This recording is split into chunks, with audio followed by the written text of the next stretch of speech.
Hola, ¿qué tal?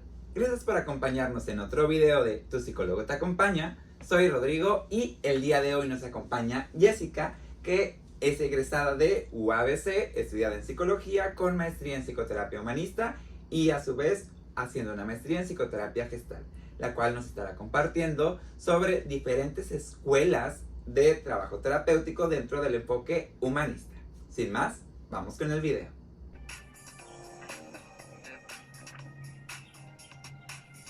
Y bueno, antes de comenzar, recuerden, si esta serie de videos que estamos haciendo para el canal les está gustando, comenten, compartan, denle like y suscríbanse, ya que eso nos apoya bastante y nos permite seguir generando más contenido para ustedes. Y en ello, bueno, Jessica, ¿qué nos compartirías acerca de estos enfoques, estas escuelas que existen dentro del humanismo? Pues mira, yo creo que los dos nos hemos topado con ciertas dudas para nuestras estudiantes y estudiantes de qué es el humanismo, qué abarca. Bueno, primero hay que empezar a entender que el humanismo es un paradigma en el cual bajo ciertos preceptos como el todo es más que la suma de sus partes, como la presencia en el aquí y el ahora, como una óptica enfocada también en la relación, ¿no? Como varias cosas que se van integrando y que surge como crítica a los otros dos paradigmas que, aunque bien eran buenos, hacían falta ciertos elementos. Y uno, por ejemplo, puede ser la espiritualidad. El psicoanálisis entra y le da como forma y estructura a la psicología. De ahí el segundo paradigma, que es el conductual cognitivo, se da cuenta las huecos teóricos que empieza a tener el psicoanálisis y empieza a estructurar mucho más esto hacia lo que ellos entendían como que era lo científico y los años en los que se estructura este pensamiento, y llega la tercera oleada de los humanistas que voltean a ver estos dos modelos, muchos de ellos formados en psicoanálisis, leídos en lo conductual y cognitivo, y se dan cuenta que hay todavía ciertos huecos que atender. Desde ese lugar empiezan a estructurar una serie de preceptos y varias escuelas o modelos de intervención que se habían divorciado del psicoanálisis o que habían partido de ahí, o que lo cognitivo-conductual no era lo que buscaban, encontraron cobijo en este tercer paradigma que, si bien es muy amplio y habría que revisar como cada uno de los modelos porque van teniendo como situaciones no como muy críticas de diferenciación, es así como se gesta como el humanismo como paradigma, y muchas escuelas dentro de que no necesariamente tienen que ver las unas con otras, sino con que comparten una postura filosófica y existencial. Okay. Que incluso aquí vamos encontrando, por ejemplo, uno de los tan comentarios mitos, ¿no? Que, ay, es que me encanta el humanismo por ser libre y desestructurado. A ver, no. Dentro de esto, todas las escuelas tienen su propia estructura, que a veces no es muy estudiada de repente, y por lo mismo es que carece de estructura. No la has estudiado, que es diferente. Pero cada una, o sea, Rogers tenía una forma muy específica, Peirce tenía una forma muy específica, y así nos podemos ir por escuelas donde cada uno tuvo sus fundamentos, tuvo su proceso, dijo, a ver, tomo esto, reformulo esto. Si no me equivoco, creo que era Peirce el que decía, es que la Gestalt es un psicoanálisis revisado, entonces, porque sí, estudié con Freud, pero también voy aportando otra cosa, me separo de, y desde aquí nace todo, ¿no? Claro. Sí, justo ahorita que te escuchaba, yo creo que Peirce y Rogers, por ejemplo, pensar también en los existencialistas, pensar también en los transaccionales, o sea, todos van teniendo una serie de reglas, unos más enfocados, por ejemplo, en la comunicación, unos más enfocados en la experimentación, unos más enfocados en la relación, unos más enfocados en temas de vida, pero ahí hay estructura.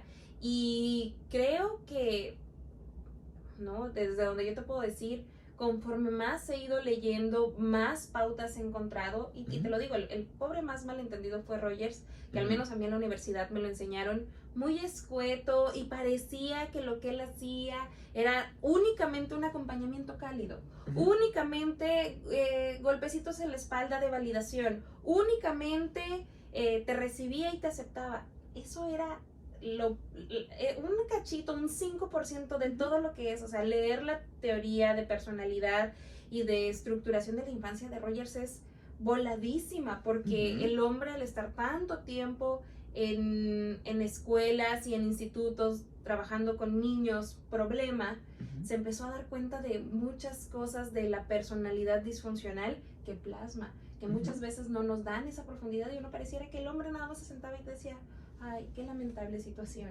cuando lo que hacía era mucho trabajo y ponía mucho enfoque en la relación terapéutica, pero algo bien importante, en el quehacer del terapeuta. Yo creo que a Rogers le tenemos que aplaudir, que fue el primero, o sea, que abiertamente no era, vamos a verte a ti paciente, a ti cliente, a ti usuario, a ti consultante, sino vamos a voltearte a ver a ti terapeuta. ¿Qué de esto que haces, que dices, que no dices, está impactando en aquel usuario, en aquel cliente? Y cómo hay mucha responsabilidad en este papel tan sencillo: congruencia, ¿no? Autenticidad. ¿Cómo estás tu terapeuta con la creatividad? Y empezar a pensarte como terapeuta para poder también hacer un trabajo con el otro y acompañar al otro a esos lugares que tú ya conoces, porque ya los trabajaste, ¿no? Cosas que pareciera que Rogers no hace mucho, ¿no? Sí, que dices, bueno, sí, los términos y muy bonito y todo, pero sí, oye, precio positivo incondicional. Claro, y es como de, a ver, sí, el término está muy bonito y nos encanta a todos y todas, pero claro que hay todo un trabajo profesional detrás para poder llegar a ese punto. Claro que hay toda una teoría del ser, de la persona, para poder integrar todo eso. Y de repente no se nos platica de eso. De repente, no es que humanismo. Maslow, Rogers, ¿qué tres características necesito de Rogers? Y boom, vámonos, yo soy terapeuta rogeriano. No. O aplico ciertas técnicas gestálticas y ya hago gestalt. No, aplico técnicas gestálticas, pero hacer gestalt, hacer psicoanálisis, hacer terapia centrada en la persona, hacer existencialismo es tener una base muy sólida, teórica, que sustenta lo que hago y que sé por qué lo hago. No solo es, ay, mira, salió re bueno y estuvo bien liberador esta sesión, pero no tengo ni idea qué pasó, ¿no? Y el problema de eso es que yo no podré replicar lo que pasó porque son eventos fortuitos que carecen de un sustento.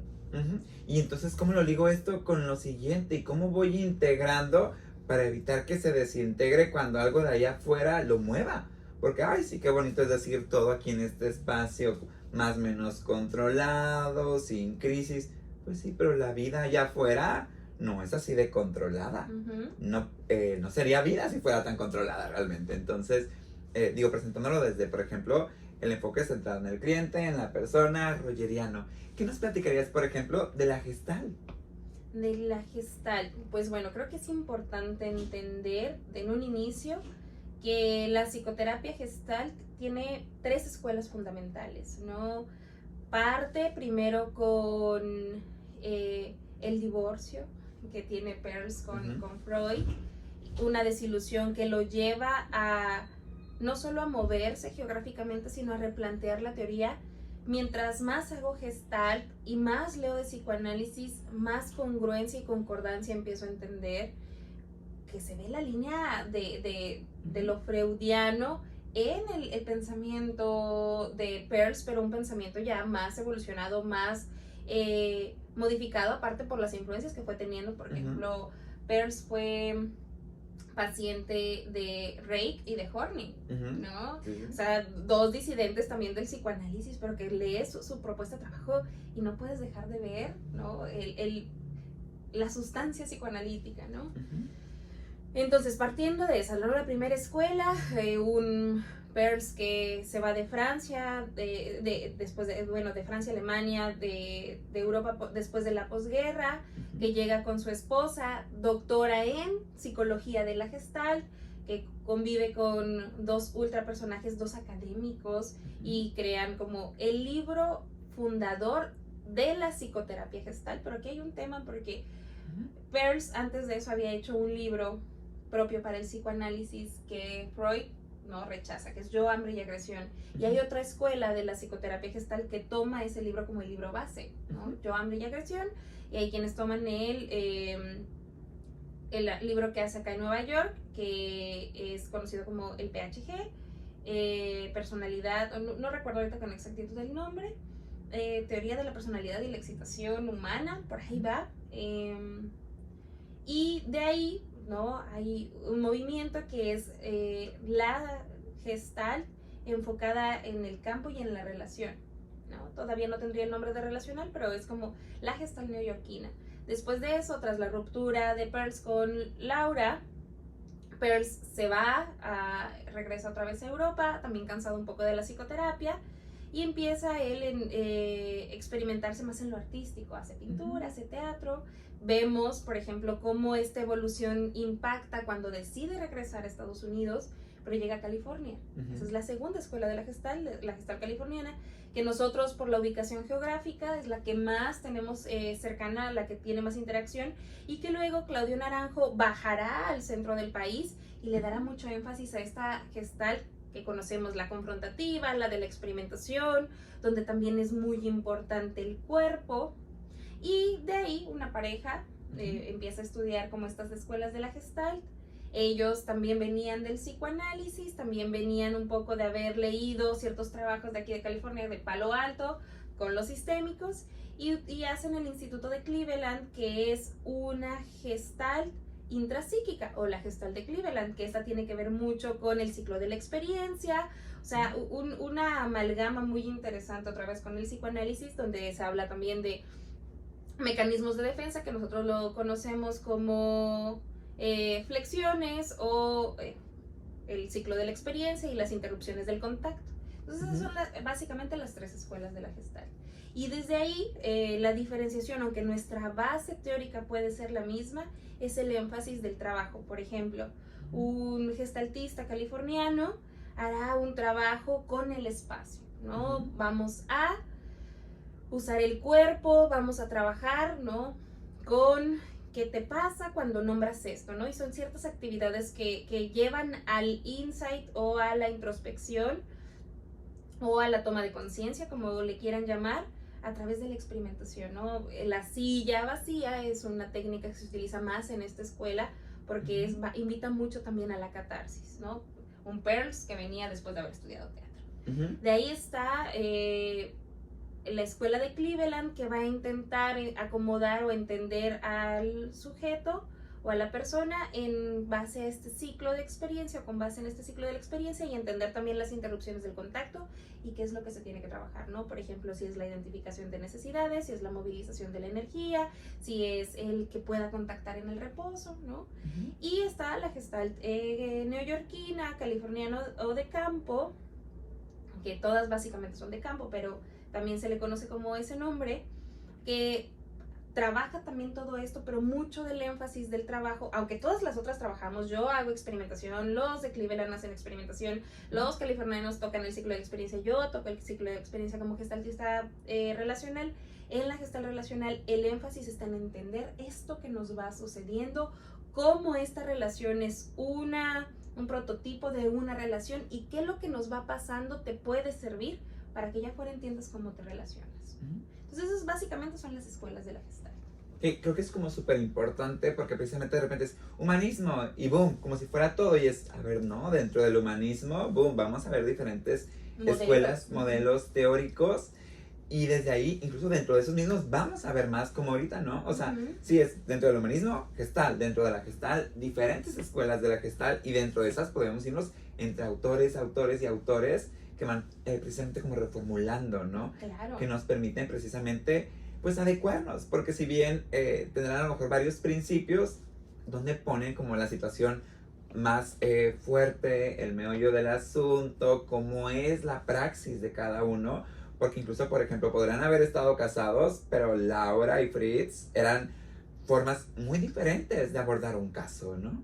Claro, porque Pearls, de esta escuela muy psicoanalítica, venía viendo mucho más la parte patológica, y Laura, al ser psicóloga y doctora en psicología de la Gestalt, era un abordaje mucho más sociológico, y luego con estos elementos académicos, había uno que escribía poesía, entonces empieza a ser una psicoterapia que no solo se cargaba hacia lo patológico, que venía también nutrida por lo sociológico, y que también, por ejemplo, incluso terminología de la psicología de la Gestalt entra a la psicoterapia de la Gestalt gracias a Laura, porque ella traía todo este bagaje y empezar a entender lo que nos va sucediendo en función de situaciones que emergen, que se hacen visibles, que se hacen figura, y cómo todo lo que no va siendo relevante, pero que es parte de nosotros, pasa a un fondo, y cómo este movimiento dinámico lo vamos haciendo todo el tiempo, figura, fondo, figura, fondo, figura, fondo,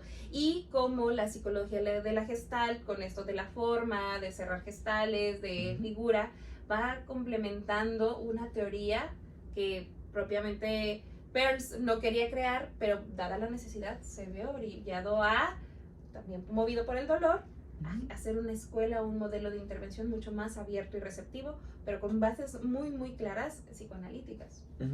Que incluso, digo, eso es punto importante para saber también, para que nos vean, que nos escucha, saber diferenciar, porque luego de repente, a ver, ¿cómo que psicología de la Gestalt y cómo que psicoterapia de la Gestalt no es lo mismo? Y es, no, uno tiene que ver con cómo se va formando, podríamos decirlo desde el nivel solamente cognitivo, como es la psicología Gestalt, y perceptual, de decir, pues sí, como todos los otros modelos, que hablar de terapia, o bueno, mejor dicho, psicología cognitiva no es hablar de TCC. Hablar de lo conductual no es hablar de TCC, porque no todos brotan directamente, al igual que la psicología Gestalt, no es hablar del modelo terapéutico. Psicoterapia Gestalt, sí.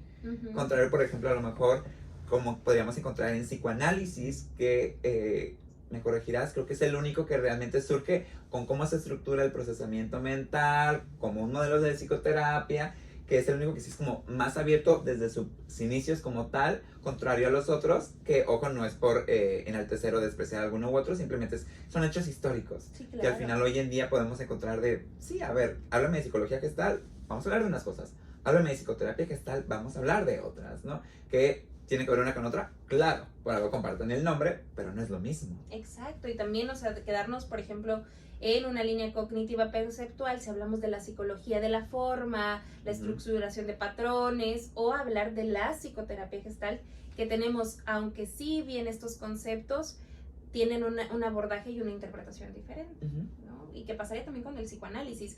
Hablar con un freudiano, hablar con un relacional y un lacaniano, podrán tener símiles en el lenguaje, pero en la estructuración ya es otra cosa, y es estar hablando tres lenguajes bien diferentes, aunque compartan vocabulario. Sí, y sobre todo si hablamos de psicoanálisis francés, ese vocabulario está muy complejo. Sí, claro, sí.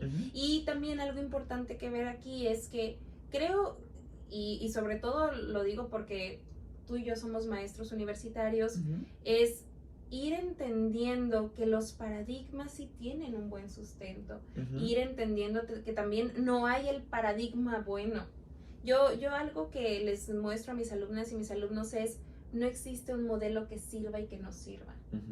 Creo que aquí hay que revisar cómo nosotros, como profesionales de la psicología o de la psicoterapia, vamos trabajando con lo que vamos entendiendo, estudiando, supervisando, formándonos, independientemente del modelo de intervención, porque los modelos de intervención vigentes están vigentes por muchas buenas razones, pero aquí sí es entender que cada uno parte de bases muy específicas y que sí es importante el dominio teórico porque va a ser el sustento de nuestras intervenciones.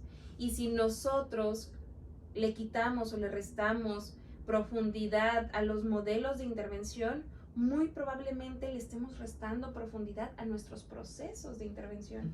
Porque, por ejemplo, puedo pensar en un humanismo entendido inicialmente como únicamente validación y acompañamiento, que claro que es bueno, pero contención, validación y acompañamiento te lo pueden ofrecer orientadores, te lo pueden ofrecer trabajadores sociales, te lo puede ofrecer personas que te amen mucho. Ahí yo cuestionaría si hay trabajo terapéutico. El trabajo terapéutico es eso, es un trabajo. Piensen ustedes todos los días cuando se levantan a la escuela o a trabajar, hay un esfuerzo. Eso tiene que haber en la terapia, un esfuerzo. Recuerdo que y te comparto, ¿no? Cuando llego a ciertos temas importantes con mis consultantes y hay como, chin, eso va a estar difícil. Exacto. Ahí está el trabajo. Nuestra chamba es nombrarlo, es poderlo ver, es quizás revisar el impacto, pero el trabajo es allá afuera y es trabajo. de todo el tiempo que tú quieras hacer este esfuerzo, porque tampoco es en continuo todos los días voy a trabajar en esto, pero es un trabajo que yo sé que tengo, la congruencia, la autenticidad, el incluso tener temas importantes existenciales, decir, sé que me cuesta trabajo nombrar mi muerte, pero de alguna forma sé que parte del trabajo es ir asimilando que quiera o no me voy a morir. ¿No? Y ahí está el trabajo, poder llegar a esos puntos y poder nombrarlos, y no solo validar, no solamente acompañar, sino también hacer trabajos profundos que hagan que la persona movilice y chambea allá afuera. Totalmente, porque ¿qué estamos haciendo entonces de la terapia, la psicoterapia? No es solo la sesión semanal, sino es qué hago de eso trabajado en la sesión hacia el día a día, ¿no? Y ahorita que me mencionas todo esto, recuerdo otra de las escuelas dentro del humanismo, precisamente, que nos lleva a la logoterapia. Esta parte más de cómo es mi sentido de vida, qué encuentro ahí.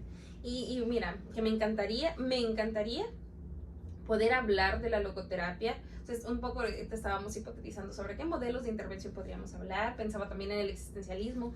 Tengo un diplomado en logoterapia y creo que haber hecho ese diplomado en logoterapia me confrontó en todo un mundo complejísimo del sentido de vida y de ver cómo construyen la neurosis y de ver cómo construyen ciertas cosas que nos enseñan eso, pero al final el trabajo es profundísimo. Y aunque, por ejemplo, la Gestalt tiene un punto de coincidencia con el psicoanálisis, ¿no? Podríamos pensar también aquí que es un psicoanálisis humanista, también la logoterapia, pero va de otra cosa. Yo en mi ilusión dije, ay, pues mira, yo leo psicoanálisis, yo hago Gestalt relacional, ¿qué tan difícil puede ser la logoterapia? Las lecturas, o sea, fue darme cuenta de que aunque sean humanistas, que aunque sean con base psicoanalítica, es otra cosa, son años de estudio, son lecturas, son autores, es un proceso de digerir y asimilar información importante para saber por qué hago lo que hago y de qué se sustenta para que esto sea un trabajo válido, para que esto sea un trabajo terapéutico.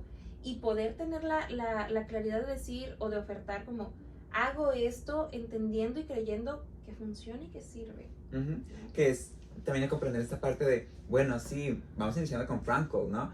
Y tenemos a lo mejor estos 2 libros y sí, van sentando bases, pero logoterapia es más que eso. Es como decir, bueno, es que Gestalt es solo Fritz Perls. O solo silla vacía. O solo silla vacía, ¿no? Es como el de, vamos comprendiendo que se va a fondo, a fondo, a fondo, y luego el alumno del alumno, y van así, ¿no? O sea, y es realmente reformulando los trabajos. Totalmente, y actualizándonos y decir, a ver, es que nuestra profesión es así realmente, o sea, nos vamos actualizando y que el conocimiento y el aprendizaje pues nunca pare realmente, porque es lo mismo que el proceso de vida. El proceso de vida es ir aprendiendo, es ir experimentando. La psicoterapia es, ok, a lo mejor aquí y ahora puedo pausar mi proceso, pero a lo mejor en un año lo vuelvo a necesitar por un momento, porque precisamente nunca paro de vivir, nunca paro de aprender, ¿no? Y los enfoques pues nunca paran de actualizarse. No, y a veces pecamos, creo yo, los terapeutas también en no escuchar y no leer de otros modelos de intervención. Y a veces no nos estamos dando cuenta que ya empieza a haber muchas coincidencias entre modelos de intervención. Estamos llegando a puntos importantes donde estamos entendiendo lo que aqueja al ser humano desde nombres diferentes, pero al final el punto al que estamos llegando va siendo muy similar.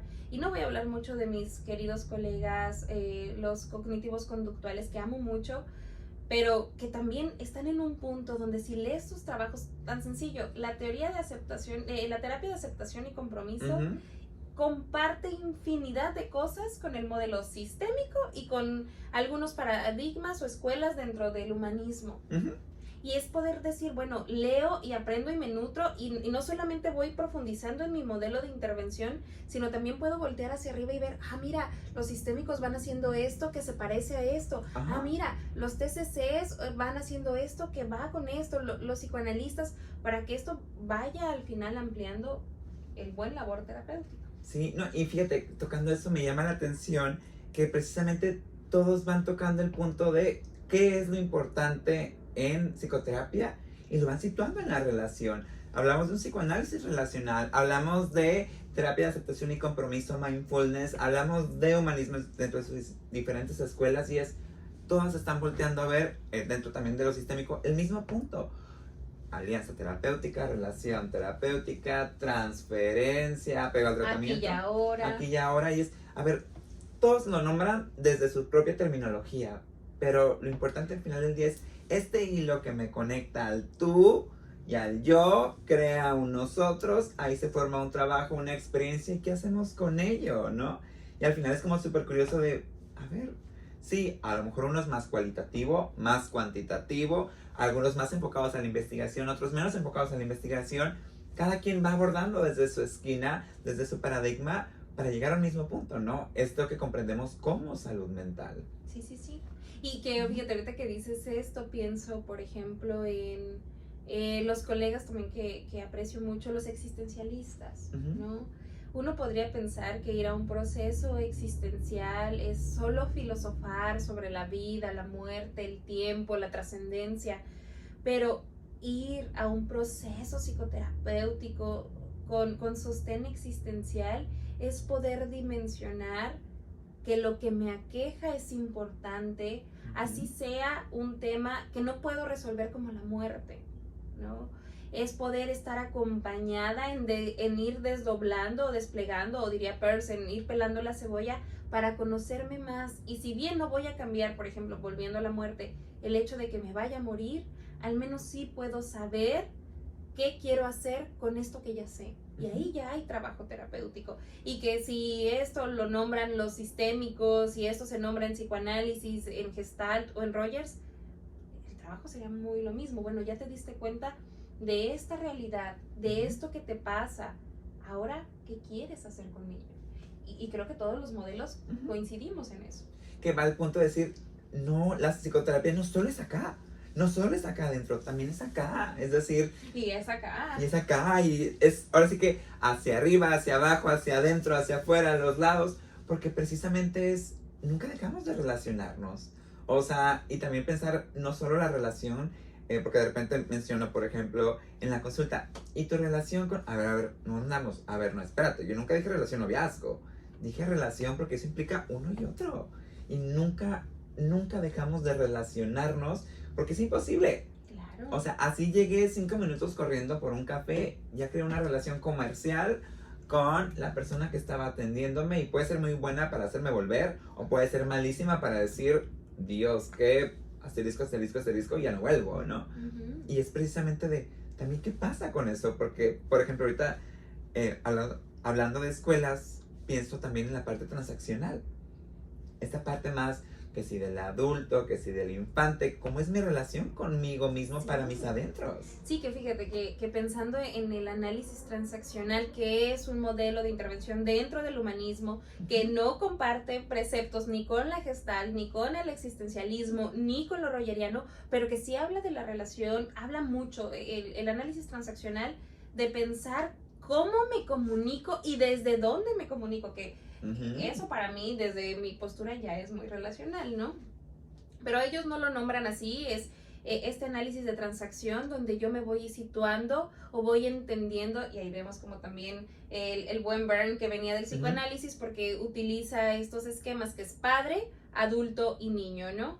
Entonces, y padre tendría que ver con esta vinculación y esta relación, ¿no?, comunicativa con ciertas figuras desde donde yo, por ejemplo, si yo me comunico o me dirijo a los demás desde una esfera como padre, habría que revisar si yo también me sitúo como padre, si me sitúo como adulto o si me sitúo como niño. Y un ejemplo puede ser, si yo me sitúo como en esta transacción de padre a padre, yo me podría comunicar contigo desde los mandatos. ¿Sabes qué, Rodrigo? A ti te toca poner la cámara y tú me podrías decir, sí, Jessica. Y a ti te toca no olvidar que cuando te vayas tienes que acomodar los cojines. Hay una transacción muy parental, muy de mandatos, muy de obligaciones.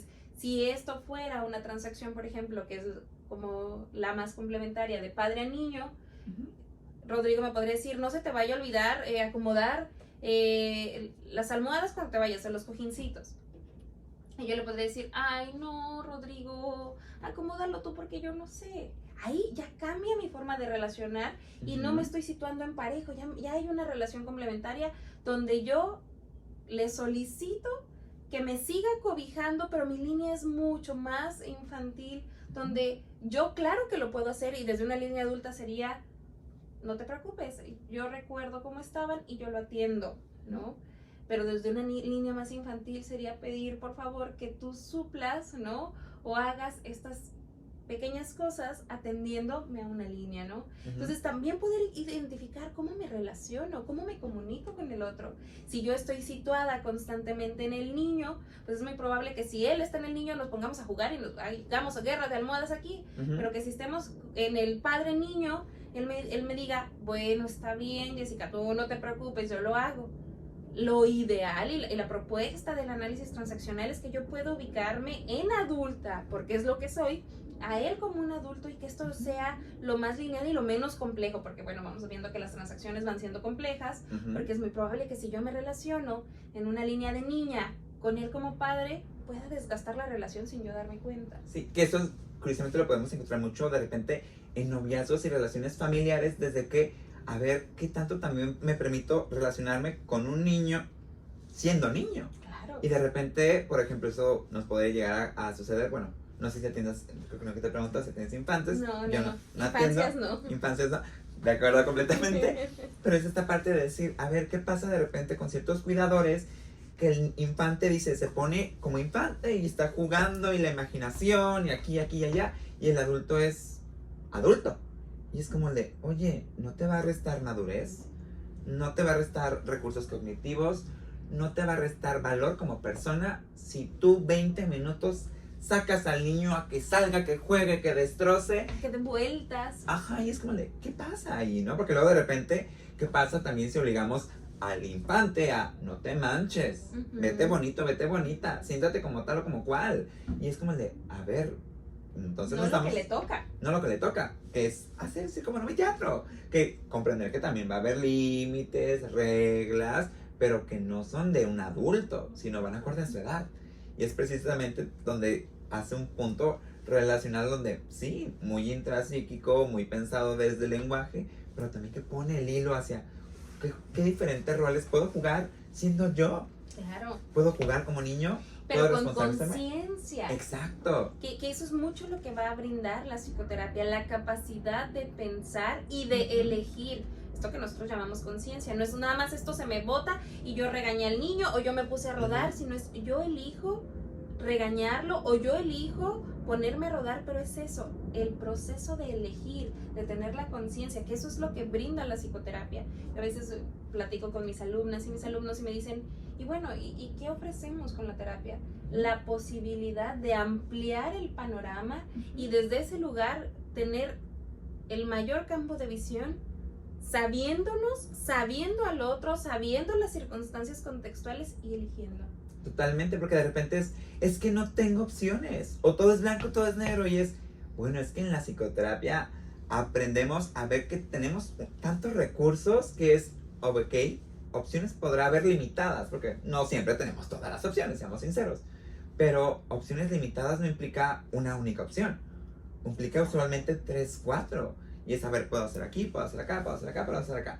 A veces no todas son bonitas, que es parte también de la psicoterapia de decir, bueno, a veces escogemos la menos peor, ¿no? Por decirlo por ahí. O la que menos impacto va a tener. Ajá. Que es válido. Totalmente, porque es como de, bueno, también es que yo no voy a escoger por ti. Porque yo no voy a pagar el precio por ti. O sea, yo aquí te acompaño a que ni sostener las consecuencias. Exacto, porque al final es, mira, ni yo de repente digo, yo no duermo con él. Yo no me despierto con él. Yo no le huelo el aliento a él. ¿Por qué tendría que decirte yo qué escoger?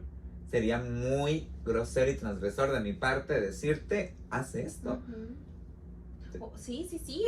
Incluso, fíjate que ahorita que decías esto, yo recordaba en algún momento una consultante me decía que sí estaba bien irse por el camino fácil, ¿no? Y explorando, ¿no? Para no abrir como todo esto, era como, aquí te toca elegir. Si quieres el camino difícil, esa es una opción. Si quieres el camino fácil, esa es una opción. Yo no te puedo decir si está bien o está mal. Una, porque yo no sé qué tan cansada estás. Dos, los recursos que tienes y que quieres destinar a esta situación. Porque a lo mejor tú dices, recursos sí tengo, fuerza sí tengo, pero no para esto.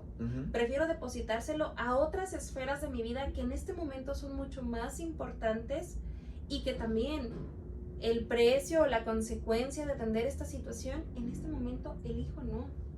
Pero fíjense, la conciencia de poder decir, tengo todo esto y yo elijo y alcanzo a ver, ¿no? Y con ella explorando, ¿no? Bueno, ¿cuáles son las consecuencias de no atenderlo?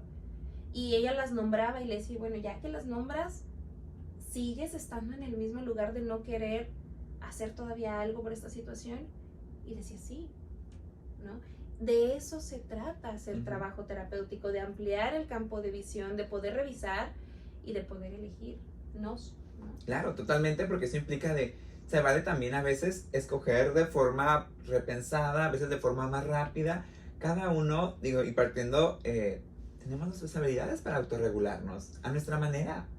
Y eso implicaría, pues voy a elegir lo que más me sea funcional y que cada quien escoge si es bien o mal. Porque de repente, ¿se te hace bien o mal esto? Bueno, es que no soy juez moral. Exacto. O sea, si tú me dices bien o mal, te lo tomo y te lo valido porque tú le pusiste la etiqueta y es tu vida. Pero que yo venga a ponerte etiquetas a ti de bueno o malo, yo mejor te pregunto, ¿tú dices que está bien para ti o está mal para ti? Exacto. En el marco de referencia, esto que quieres hacer, ¿tú lo vives bien o tú lo vives mal? Porque mi marco de referencia muy probablemente no te sirva en esta situación. Exacto. Tan sencillo como pedimos 2 cafés diferentes y no implica uno es más que otro. Es, a mí me llamó la atención uno, a ti te llamó la atención otro y los dos son totalmente válidos. Claro. Y en función también, y poniendo esto, de nuestros recursos, de nuestras circunstancias, de nuestros gustos, de nuestra experiencia. Porque, por ejemplo, al yo estar en un modelo relacional, hay muchas cuestiones de, debería de hacer esto, debería de luchar más. No sé si deberías, aquí la pregunta es, ¿quieres? Pero también vamos a pensar el grado de importancia que para ti tiene esta relación. Porque estamos de acuerdo que no vamos a luchar igual por una relación de pareja, una relación a lo mejor de años de amistad, con alguien que conocí hace 2 semanas en el antro, en el café. O sea, a lo mejor por esa relación no voy a luchar, a menos que yo haya encontrado un super click y yo diga, sí. Pero también es empezar a ponerle escalas, ponerle nombres a experiencias, a relaciones, a situaciones. Algo tan sencillo también como escuchar lo que me va pasando. Conozco muchas personas, y creo que nos llegan a psicoterapia, que nombran que algo está mal, pero no tienen claro qué es. ¿No? Y te digo, el humanismo, por ejemplo, también las corrientes psicocorporales van a hacer mucho trabajo de sensibilización con el cuerpo, que va a ser nuestro primer sensor, desde esta mirada y también desde la Gestalt, para irnos ubicando en si algo nos es cómodo o es incómodo, nos lastima o nos es nutricio. Y eso también da la psicoterapia. Totalmente, porque es este contacto con el cuerpo que a veces no se nos enseña y es como es que hay algo aquí que me hizo ruido porque me dolió, porque me gustó, pero no había nada físico que me tocase, ¿no? Esta persona hizo algo, no pensé nada malo, pero ya mi estómago me ardía y fue como o sea, ¿cómo? Y es esta parte precisamente donde nuestro cuerpo habla y a veces nos dice más cosas que las que nos dice nuestra mente, ¿no? Claro. Y es esta forma de ir creando nuestra conciencia que estas diferentes escuelas nos pueden presentar porque cada una tiene, si bien un paradigma un tanto similar, por algo están dentro del humanismo, también es un paradigma un tanto diferente. Claro, porque por ejemplo las experimentaciones que se van a hacer con el cuerpo en lo psicocorporal no van a ser las mismas en lo transaccional y no van a ser los mismos en Rogers, ¿no? O en la terapia centrada en la persona. Van a tener el peso y la densidad colocada más en una cosa. En lo transaccional va a ser mucho revisar el diálogo, revisar desde dónde me sitúo. Con Rogers va a ser, bueno, y esto que voy descubriendo, ¿me hace congruencia? ¿No me hace congruencia? ¿Lo quiero en mi vida? No. Y en lo psicocorporal va a ser, vamos a empezar a colocarlo donde está. Y vamos a trabajar también con esa energía que está en algún punto colocada, por ejemplo, con el estrés, ¿no? Y con la tensión. Y esto que nos pasa mucho los terapeutas es, al menos yo me voy dando cuenta cuando van estando procesos densos o cuando voy estando cansada, por el grado de rigidez que empiezo a sentir en la espalda, ¿no? Y a veces estoy como, Y eso para mí ya es poder voltear a ver lo que me pasa y decir, no solo esto es porque dormí mal, esto me quiere decir algo, y poderme detener a decir, bueno, creo que he estado trabajando mucho, bueno, creo que he estado sosteniendo ciertos casos que me comprometen, y mi cuerpo habla. Y esta parte también es, bueno, el cuerpo, ¿y qué tanto también tengo el momento yo de prestarle oído? Porque a veces... O de voltearme a ver. De voltearme a ver, porque hay cuerpos que gritan y es... O sea, sí pasa. La gastritis. La mayoría de las citis las vamos a ir encontrando desde ahí de, ¿qué te está diciendo tu cuerpo? Y a veces eso también nos permite conectar con el otro desde un, ¿por qué se prendió esto? ¿Qué me está avisando? Porque también es la señal de peligro de, a ver, ¿dónde había visto antes esto, las no? Contracturas, ¿no? Y ya gritos más desesperados del cuerpo cuando empezamos a ver situaciones somáticas de piel, ¿no? O sea, yo les puedo decir, ya los gritos más desesperados del cuerpo, o sea, van siendo la gastritis, la colitis y luego las cosas dérmicas, porque a veces el dolor de cabeza lo anulamos y como pastillas para el dolor de cabeza siempre hay, mira. Entonces, si yo tenía sed, si yo tenía sueño, si había estado muy cansada cognitivamente, lo anestesié con una pastilla y ya no atendí esa situación de no dormir bien, de no estar tomando agua. Bueno, la contractura, le podemos echar la culpa, es que estuve chueca, es que la silla estuvo incómoda, en lugar de decir, a ver, ¿qué es esto que he estado tan cansado o que me ha tenido apretando el cuerpo que yo no me he dado cuenta? ¿No? Y es empezar también a voltear a ver el cuerpo y lo que me quiere decir de mi experiencia para yo intentar atenderla o decidir no atenderla, pero con mucha conciencia. Decido no hacerle caso a este dolor que sé que me está ocasionando el mucho trabajo. Muy bien, ¿no? Cada quien sabe lo que paga. Aquí es como un restaurante. A veces ya estamos viendo el menú y la terapia nos permite ver de forma clara el precio. Y ya cada quien sabe si se pide o no el platillo. Sí, si nos alcanza también. Jaime Gama, un terapeuta gestal que tiene un podcast, decía el presupuesto, ¿no?, que tengo para las cosas, el presupuesto relacional. Y va a haber algunos momentos donde digamos, mira, tengo 3 pesos, pero estos 3 pesos los necesito yo para poderlos multiplicar y luego darles a los demás. O decir, no, mira, hoy ando bien, basta, y puedo darle a todos y me puedo dar a mí. Pero también es esto, es decidir y elegir el precio. Y también viendo nuestros recursos, porque hay situaciones que nos saquean, queramos o no. Yo nombro mucho y familia, les amo mucho, pero las situaciones en casa de procedencia a veces son densas. Sí. Y esas situaciones nos van a pasar una cuota y nos van a bolsear un poco en nuestro presupuesto energético relacional, queramos o no, porque son relaciones importantes, porque son vínculos muy fuertes que están tejidos de muchas formas. Y si yo voy a mi casa y de repente me toca presenciar un conflicto que yo no quería, o soy parte de un conflicto que yo no quería, aunque yo haya tenido mis bolsitas llenas de presupuesto, a lo mejor ese día voy a salir y voy a decir, híjole, necesito pausa, necesito digerir esto, esta situación me dolió, me cansó, me saturó, me fastidió, lo que yo quiera, pero puedo nombrar y puedo darme cuenta, o incluso a veces si me toca presenciar cosas que yo no quería, por ejemplo, no sé si te ha pasado, pero... yo en algunas ocasiones me he bajado del carro a hacer intervención en crisis, en accidentes automovilísticos. El último abordaje que hice fue, habían atropellado a un señor, entonces estaban unas chicas como muy desorganizadas. O sea, yo puedo tener mis 5 pesos de presupuesto y decir, ya mira, me alcanza mi cuota para llegar a mi casa, ver unas películas y estar a todo dar con mi esposo. Pero situaciones en las que yo elijo decir, bueno, tengo estos 5 pesos, me animo y se los doy, de relación, o sea, me animo y se los doy, aunque sé que esto me va a dejar un poco cansada, pero digo, bueno, mañana entro a tanda consulta, es poder tener esta conciencia de elegir dónde depositarnos y dónde no. Y también me ha tocado momentos donde hay situaciones en mi vida que me tienen como con el presupuesto muy acotado y me toca elegir, no voy a hacer intervención en este momento porque el precio va a ser muchísimo más alto para mí, de lo que aparte les puedo ayudar, porque... ¿no? Hay una situación difícil. Sí, no, y es también de que tanto también a veces nos quedamos en ceros o peor, hay negativos, ¿no? Claro. Que, por ejemplo, algo que me toca de repente mucho, yo soy muy workaholic, entonces de repente es como el de, a ver, Rodrigo, detente, ¿no? Porque precisamente el precio que estás pagando no va a ser muy eficiente para ti mismo. O sea, porque de repente es como de, a ver, ok, ahorita no hay problema, un plus, mañana lo recupero y descanso, ¿no? Va. Pero eso no implica mantenerlo constantemente porque, oye, deudas constantemente, pues no, la adicción sea conmigo. Y es algo que creo que también es mucho, por ejemplo, de repente en la ciudad, que de repente es mucho de, es que trabajo, es que este empleo, es que el CEO me dieron la dirección, me dieron aquí, boom.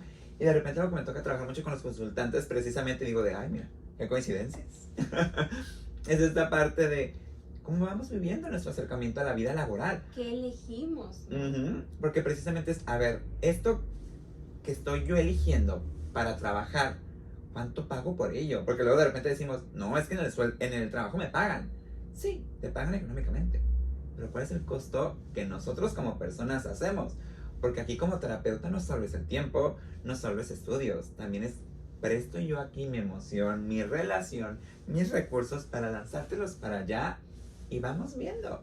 Y eso también implica cómo nos vamos, cómo me voy cuidando y eso implica de, a ver, bendita responsabilidad existencial de, habrá cosas que no son mías, que son del mundo, sí, pero hay muchas otras que son mías, que tienen que ver con cómo yo me relaciono con esto que el mundo pone. Y ahí es donde empieza el yo y el ambiente y vamos viendo y es como súper interesante precisamente llegar a un enfoque que nos permite poner todo eso y decir, a ver, vamos escogiendo, vamos eligiendo, que a veces a lo mejor si lo vemos desde la parte más instruccional puede chocarnos con muchos modelos, desde la parte de, pero es que siempre me han dicho qué hacer. O sea, ¿cómo que acá quieres que piense qué quiero hacer? Es que yo no sé, tú dime. Y es como el de, bueno, a veces el reto, curiosamente, para unas personas es ser más libres. Y a otras personas el reto es ser más estructuradas y seguir ciertos lineamientos. Y es como el de, es desde ahí que creo que lo bonito es preguntar de, bueno, ¿qué te cuesta y qué escoges? Porque a lo mejor a mí me cuesta, por ejemplo, yo una vida godín no podría, porque a mí decir, te sientas 8 horas, no puedo. Sobre todo si son corridas, odioso. Y digo, bueno, de repente trabajo más de 8 horas en consultorio, pero es diferente porque yo escojo, tengo 3, salgo a comer, regreso, tengo 2, después me voy al gimnasio, después aquí y a veces hasta trabajé más de 8 horas, pero la situé con como me encantó y digo, pues costó, pero es el costo que elegí, que me gustó y que me encanta. Pero fíjate que cuando nombras esto y que va muy ad hoc con los modelos de intervención, con la psicoterapia, yo te escuché en varios momentos decir, elijo, escojo, lo decido. Y creo que esto es la gran oferta de la psicoterapia, desde cualquier modelo de intervención, tener la capacidad de hacer esto. Decir, sí, soy workaholic, pero lo elijo. Sí, trabajo 8 horas, pero a mi modo. Y yo decidí y sé el impacto que también tiene, porque no todo es como, ay, sí, elijo porque puedo. Que claro que es un privilegio, pero también es un privilegio por el cual se lucha, que también es un privilegio que tiene ciertos costos. Por ejemplo, yo les nombro a mis supervisadas. Tenemos varias ventajas, claro que sí, pero también al elegir ser terapeutas tenemos ciertas desventajas, como por ejemplo nuestras vacaciones no nos las pagan. Yo puedo elegir tener 2 semanas de vacaciones, claro que sí, pero son 2 semanas donde yo no voy a percibir. Puedo elegir mi horario, pero también elegir mi horario va a tener que llevar mucha autorregulación, porque como yo elijo mi horario, se me puede pasar la mano y me puedo tronar la agenda. Totalmente. ¿No? Y al final también, si yo no elijo tener mis breaks, si yo no elijo tener mis horas de comida, el que truena soy yo. Claro, claro. Sí. O sea, pero es elegir, y creo que, te digo, es la gran oferta de la psicoterapia, tener un panorama para elegir desde el modelo que seleccionemos por nuestros gustos, por nuestras afinidades, a veces incluso hasta por nuestros terapeutas. Tengo una querida colega que ella me dijo que la Gestalt la detestaba, y a mí me llamó mucho la atención. ¿Por qué eliges un proceso psicoterapéutico Gestalt si la detestas? Y ella me decía muy honestamente como, pues para ver qué. Ahorita se posiciona como terapeuta Gestalt. Y esto no solo es novedoso para ella, sino también para mí, porque a veces cuando estamos en procesos formativos nos vamos acercando por afinidades a maestros, por afinidad a nuestro terapeuta, por afinidades en lecturas. Yo creía que iba a ser terapeuta cognitivo-conductual, bueno, particularmente racional-emotiva. Me di cuenta que no se me daba eso, que mis procesos tendían más hacia el humanismo, que a mí no me caía muy bien cuando estaba en la universidad. Pero también el poderme poner a leer, el documentarme, esto que tú haces, Rodrigo, de poder bajar desde diferentes terapeutas la mirada, creo que les da mucho la posibilidad de empezar a pensar, incluso ahorita que estamos un poco hablando de humanismo, de modelos de intervención. Bueno, esto que va nombrando me llama la atención, esto de situarme padre, adulto, niño, esto de decir estos temas existenciales me gustan, y también existenciales, ¿por qué no? No, por ejemplo, también la sexoterapia y la sexología se posicionan dentro del humanismo, que propiamente, aunque todos los modelos tocamos los temas humanos y sexuales, el abordaje de la sexoterapia es otra cosa, que pertenece al humanismo, pero que no es lo mismo que Gestalt, ni Rogers, ni transaccional, ni transpersonal, y es poder ir entendiendo que hay diferentes opciones, no por ello menos válidas, pero sí que requieren su grado de estudio y de profesionalización. Totalmente, y es esta parte, o al menos lo que les queremos compartir desde esta línea de videos es precisamente eso, ir generando una conciencia de, escojan mayor conciencia porque va a haber fallo, posiblemente. Es decir, encontrar terapeuta y hacer mancuerna es toda una hazaña. Es buscar hacer también clic con el otro, y creo que es lo importante, no perder el miedo, llámese como estudiantes, como personas generales fuera de la psicología, poder atrevernos a aventurarnos y abrirnos con un otro. Que es un tanto precisamente la idea de este video, de compartirles y presentarles que no por ser humanistas todos trabajamos de lo mismo. Dentro del humanismo hay diferentes escuelas, enfoques, hay diferentes formas de accionar dentro de la praxis, dentro de la teoría.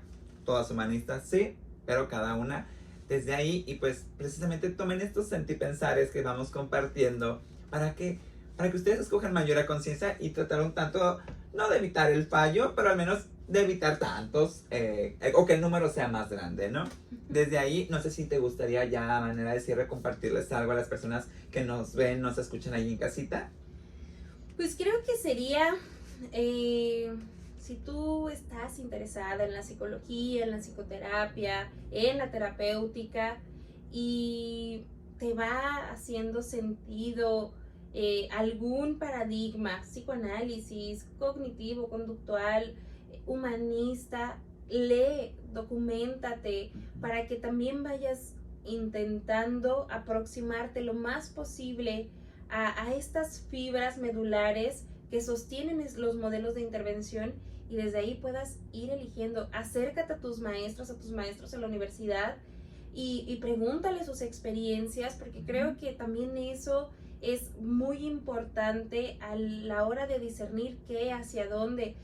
Pregúntale a autores favoritos. O sea, yo creo que algo que hubiera estado chidísimo que yo hiciera en la universidad es como a mis maestras y maestros terapeutas, un autor que consumas o que lo que diga te haga sentido, y empezar a documentar cómo esta persona que no solamente ya hace terapéutica, que da clase, que consume, ¿no? Que su discernimiento le ayuda a consumir, y que esto, aunque a lo mejor no le vaya a entender porque leer algunos modelos de intervención, por ejemplo la Gestalt es igual de complicada que el psicoanálisis, entonces y todos tienen su grado de dificultad, no creo que haya un modelo sencillo, pero empezar a leer y a decir, bueno, todavía esto no entiendo, pero ese es el inicio para eventualmente entenderlo y regresar yo recuerdo que este maestro leía mucho a tal autor, bueno, ahora lo voy a dar el permiso. Y sobre todo, cuando vayan leyendo, vayan viendo dónde está su afinidad, porque muy probablemente ahí es donde les haga mucho sentido algún modelo de intervención, más allá de lo que se dice que son, ¿no? Esto tiene que ser lo más personalizado, lo que a mí me haga sentido, lo que a mí me funcione, porque al final estos son como lentes de realidad, ¿no? Yo me puedo elegir los lentes de moda, sí, pero déjame me pruebo otros lentes para ver si no me quedan mejor a mí. Oye, es precisamente esta parte donde decir, bueno, ¿a cuál quiero tomar? Porque las cosas con el tiempo se ponen mejor. Claro, como un buen vino y como nosotros, claro que sí. Sí, de hecho sí, o sea, los mejores terapeutas son los que llevan años y años y años horas vuelo. Totalmente, y estas horas vuelo no solo son, digo, ahorita estamos hablando de teoría, pero también es práctica y también es vivencial, es decir, es experiencial. Totalmente. Es de poder decir, mira, ya viajé sola, lo detesté o lo amé, pero esto me abre mi campo experiencial y me puede situar en que esta experiencia que yo creía benéfica no lo fue, o que no creía benéfica sí lo fue. También es la vida la que nos va nutriendo. Totalmente, y eso nos permite precisamente aprender a nutrir nuestros procesos de acompañamiento con un otro. Y desde ahí, bueno, ya lo saben, atrévanse a leer, a estudiarse, sentirse y trabajarse en un proceso tanto psicoterapéutico como de supervisión, precisamente siempre en pro de la salud mental. Y bueno, ya lo saben, si este video les gustó, denle like, compartan, suscríbanse, porque eso apoya mucho al canal y es totalmente gratis. Y a su vez, si quieren que hablemos de alguna de estas escuelas, más específicamente, o alguno de estos autores, háganoslo saber en la caja de comentarios o a través de las diversas redes que les vamos compartiendo. Sin más, nos despedimos. Mucho gusto, soy Rodrigo. Y Jessica, muchísimas gracias. Gracias a ustedes por acompañarnos en otro video de Tu Psicólogo Te Acompaña y nos vemos la próxima. Bye bye.